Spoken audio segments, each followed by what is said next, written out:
Well, the Spokane City Council is thinking about enforcing more camping bans following a recent Supreme Court ruling. But some neighbors don't think it's necessary where they live. Derek Strom has more on the areas people think the city should focus on when it comes to homeless encampments.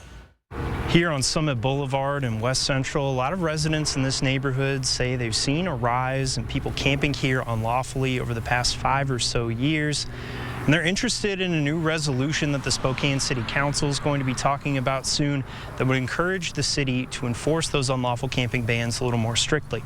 Spokane City Councilor Jonathan Bingle is sponsoring a new resolution that urges the city to enforce more camping bans.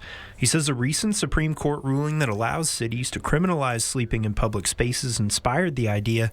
Beyond that, Bingle wants to see even broader camping bans moving forward. But for people like Alex Barkley, who's lived in the West Central neighborhood for the past 7 years, the issue isn't that simple. The compassion goes both ways. I don't mind a homeless encampment as long as they're picking up after themselves and not making the neighborhood a bad place. Barkley has a friend who's homeless and says it's a lot more challenging than people realize.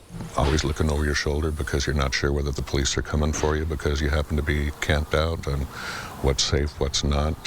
How do you get ice? How do you go to a job interview and leave all your stuff? Yeah, there's problems, and it's a real problem. Some neighbors say they'd like to see more enforcement from the city to move people away from nearby encampments.